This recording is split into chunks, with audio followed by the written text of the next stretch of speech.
गेले 15 दिवस त्या ठिकाणी भगवंताची सेवा कीर्तन सेवा सुरू आहे. मी काय फार मोठा कीर्तन करायला लागले, कीर्तन करायची आवड आहे, थोडाफार अभ्यास केलेला आहे, पण हरकत नाही. पण त्याचबरोबर 15 दिवस शिकवले. मला एक पहिल्या दिवशी वाटलं तर कारण 15 दिवस कीर्तन करायचे, रोज नवीन आख्यान, रोज नवीन अभंग, रोज नवीन पूर्वांग, पण गजानच्या कृपेनं सर्व काही निर्विघ्नपणाने पार पडत होणार हरकत नाही आहे. तुझ्यापासूनची कीर्तन सेवा तुझे तासभर याची सुरू आहे, काय सुरू आहे.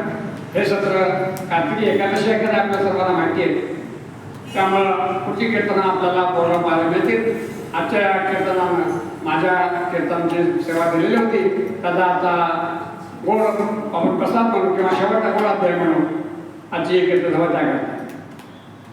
गेले आपण 6-15 दिवस दिल्या विषयावर चिंतन केलं.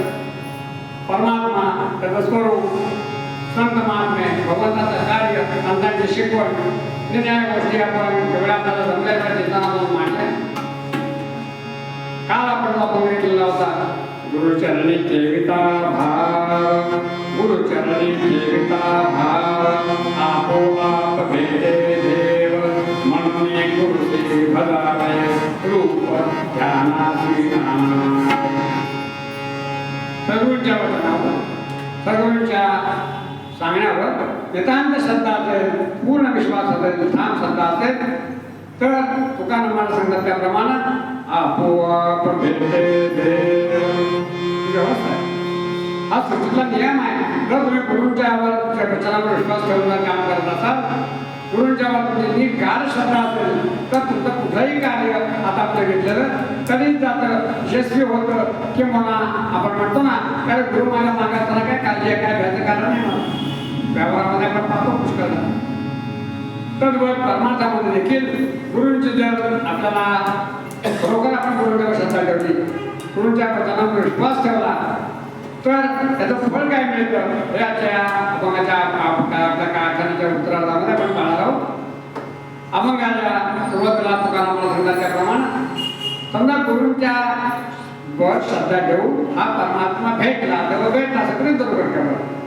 पण तो देव आहे कसा हो, ओळखायचं कसा? देव म्हणजे आपण जे सर्वरूपात पाहतो तो म्हणजे देव का त्याच्या पलीकडे काय आहे? विचार करता पुष्कळ मोठं आहे, त्याच्यावर वादविवाद, चिंतन, मंथन चालू आहे. आपल्याला ते माहिती आहे. हा परमात्मा जो दिसतो आपल्याला, जो आपल्याला पंच ज्ञानेंद्रिय आणि पंच कर्मेंद्रियाच्या मार्फत आपण त्याचा सहभाग घ्यायचा किंवा आपण त्याच्या दर्शनाची अपेक्षा करतो, तो परमात्मा तसाच आहे का? महाराज म्हणतात तो परमात्मा दिसतो तसा आहे का? उत्तर आहे नाही, कारण तो परमात्मा सगुणही आहे आणि निर्गुणही आहे. आणि म्हणून तुकाराम मला सांगतात काय भगवंता, तुझं मन, तुझं चिंतन, तुझं ध्यान, तुझं गुणवणी करायचं असेल तर काय करायला लागेल? मला सांगतात त्याने मनाला शब्दाच्या पलीकडे आहेस. शब्दाला व्यक्त करायचा म्हणला तर तू शब्दाच्या पलीकडे आहेस. मग तुझं स्वरूप जे आहे मन वाचातीत तुझे हे स्वरूप, मन वाचातीत तुझे हे स्वरूप. आता हे जर जाणून घ्यायचं असेल तर दुसरा काहीतरी मार्ग शोधला पाहिजे ना. कारण हे स्वरूप जाणून घ्यायला आमचे जन्मचक्षु आहेत, आमचे जे आम्हाला अवयव दिले आहेत, जे इंद्रिय दिली आहेत, इंद्रिय समर्थ नाही आहे. म्हणजे या इंद्रियांच्या मार्फत आपण जर भगवंताची आराधना करणार असू, भगवंताचा आपल्याला सहवास झालेला आपल्याला जर जाणवायचा असेल किंवा भगवान जर आपल्याला घ्यायला असं वाटत असेल तर तो ओळखायचा कसा, तो आपल्याला साधायचा कसा. आणि म्हणून मला सांगतात की अरे मनोनिया मान भक्ती केले. आम्हाला माहिती आहे की आम्ही जे काय शब्दात वर्णन करू किंवा मनानं विचार करू त्याच्यातून पलीकडता आहे, पलीकडता आहे. ज्ञानेश्वर महाराज आपल्याला सांगतात सगुण मनो की निर्गुण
ज्ञानदेव बोले बापा देव विठ्ठल सगुण म्हणून निर्गुण आहे. भगवंता तुला सगुण मानायचं का निर्गुण मानायचं? सगुण मानावा असं बदल माना विचार केला तर तो फक्त मूर्ती रूपात दिसतो, बाकी तुझा अस्तित्वान जाणवत नाही. निर्गुण मानावं तर तू सगळीकडे भरलेला आहे, सही जाणवतं. बाबा पण काय भगवंत चिंतन पाहिलं बा ऐसा ज्याचा अनुभव, ऐसा ज्याचा अनुभव विश्वदेव सत्यत्वे देवतया जवळते पापनाचे दर्शने. ऐसा ज्याचा अनुभव असा झाला, त्याचा दुर्भाव असा आहे, या परमेश्वर सगळीकडे आहे. त्याच्या बाबतीत जर विश्वास ठाम असेल तर देवतया जवळ बसे आणि पापनाचे दर्शने. ही अनुभूती त्या साधकाला, त्या भक्ताला येऊ शकते. पण तुकाराम महाराज काय सांगतात ते सर्वांना शक्य आहे का? प्रत्येकाला एवढ्या मोठी घालना इतकी ठाम निष्ठा असेलच अशाला भाग नाही आहे. मग आम्ही काय करायचं? तुला सगुण म्हणायचं का निर्गुण म्हणायचं? सगुण मानलं तर तू सगुणाच्या पलीकडे आहेस. कारण सगुण म्हणलं की 3 गुण आले, सत्वरज तमाम, अव्यक्त रूपाला तुला आकार आला. आणि तो आकाराला म्हणलं की सगळे त्या जे उपाधी आहेत त्या सगळ्या चिकटल्या, पण तू तेवढ्या पोटात मारतलास म्हणावा तर तू सगळीकडे आहेस, मग तू सगुण आहेस का निर्गुण आहेस हे ओळखायला आम्ही सोपी युक्ती केली म्हणले. बाकी योगयाग तपे देहाच्या योगे ज्ञानाच्या योगे न सापडते, देहाच्या माध्यमातून आम्हाला ज्या ज्या गोष्टी करणं शक्य आहे, मग योग असतील, याग असतील, तप असेल, हे आम्ही करून बघितलं किंवा ज्ञान मिळवून बघितलं, पण ते देखील इतकं सोपं सुलभ नाही आहे रे. जितकं सुलभ भक्तीनं देव जेवढा आपल्याला लवकर जवळ येतो तेवढा बाकी असताना देव जवळ येईलच कशाला भाग नाही. आणि म्हणून मला सांगतात त्याप्रमाणे तुला बघायचं असेल, तुला जाणायचं असेल तर आम्ही एकच सोपं काम केलं की सर्वांना शक्य आहे. भक्तीची या मापे मोजितो अनंता. ही भक्ती म्हणजे काय आहे? भक्ती तर भगवंतावरचं असलेलं निरतिशय प्रेम, निष्काम प्रेम, अपेक्षा रहित प्रेम म्हणजे भक्ती. देवा तू आहेस आणि तू आहे म्हणून मी आहे ही जाणीव ज्याच्याकडे अखंड आहे त्याचं नाव आहे भक्ती. तू मला मग मी तुला आपण देतो, तू मला मग ही भक्ती नाही. श्रीमद भागवताचा ग्रंथ तयार झाला आणि 335 अध्याय त्याला ग्रंथ 112 स्कंदामध्ये विभागलेला आहे. शुकमुनीने परीक्षित राजाला भगवंताच्या सर्व अवताराचा ग्रंथ सांगितलेला आहे. हा एवढा मोठा ग्रंथ झाल्यानंतर मागणं काय मागितलं? व्यासमुनी भागवताचे शेवटचे 2 श्लोक आहेत ते अतिशय महत्त्वाचे लक्षात घ्या. आपण श्रीमद भागवत पठण कराल, अभ्यास कराल, बात नाही आहे, पण ते भागवत तयार कशासाठी झालं? शुकमुनी म्हणजे व्यास महर्षी शुकमुनींच्या मुखातून सांगतायत, अरे भगवंता हे आम्ही केलं कशा करता? कशा करता? भवे भवे यथा भक्ती, भवे भवे यथा भक्ती, पादयोस्तव जायते, तथा पुरुष्व देवेश नाथस्त्वं नो यतः प्रभो, नाम संकीर्तनं यस्य सर्वपापविनाशनं, प्राणो दुःखशमनं तं नमामि हरिं परं. गोपाल कृष्ण भगवान की. हा सगळा एवढा प्रबंध केला. 7 दिवस भागवत आपण सप्ताह ऐकतो, भागवताचे मोठे मोठे सत्य आपण पाहतो. भागवतामध्ये वर्णन कशात आहे? कोण म्हणेल भगवंताच्या मैत्रीचं वर्णन आहे, कोण म्हणेल भगवंताच्या लीलांचं वर्णन आहे, कोण म्हणेल निरनिळ्या प्रकारचे भक्त निरनिराळे साधक आम्हाला अर्थ लावतील. पण भागवत काय सांगतात की हे आम्ही सगळं तयार केलं याच्यासाठी भवे भवे यथा भक्ती, तुझ्या पायाची अक्षराची भक्ती आम्हाला दे, नाम संकीर्तन जे भगवंताचं हे व्हावं एवढ्यासाठी आम्ही हे केलेलं आहे. शिवमागणामध्ये पुष्पदत्त सांगतात कारण भगवंता तुझं नाव थोडं आहे, तुझं चरित्र तुझं फार मोठं आहे, पण तरी मी तुझं चरित्र घ्यायचा प्रयत्न करतोय. कशासाठी?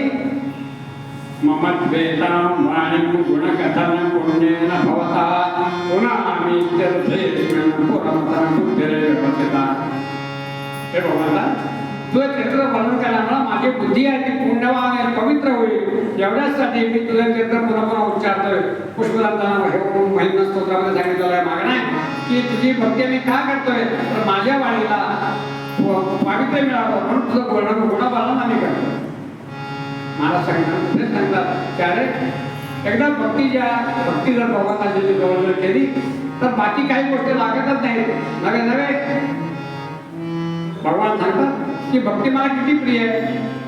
आपण देवाला निर्णय उपचार अर्पण करतो, फळ अर्पण करतो, फुलं अर्पण करतो, वस्त्र अर्पण करतो, नागरिक अर्पण करतो, पण हे करताना जर भक्ती मनामध्ये नसेल तर ती फक्त व्यभिचार ठरतो. मी तुला दिले हे दाखवाय करता मी केले, हे बघ आज सोन्याचा मुकुट घातला, हे बघ भरतरी वस्त्र दिलं, हे बघ तुला सिंहासन दिलं, हे बघ तुला पाठी आटाकडी दिली. आपण पाहतो ना साईनाथांच्या चरणी 1 कोटीचा मुकुट अर्पण, पांडुरंगाला चांदीची प्रभाव दिली. ठीक आहे, त्यांना आत्मदत्त जरूर द्यावं, त्याच्यामध्ये भक्ती त्याचं म्हणता येत नाही, पण हे करताना भक्ती जर नसेल तर त्या सगळ्या व्यवहाराला काही अर्थ राहत नाही, काही अर्थ राहत नाही. भगवान काय सांगतात गीतेमध्ये? भगवान म्हणतात की अरे मला बाकी काही लागत नाही, काही लागत नाही. पै भक्ती एके मी जाणे, पै भक्ती एके मी जाणे, हे तर थोडं म्हणे आम्ही भावाते पाहुणे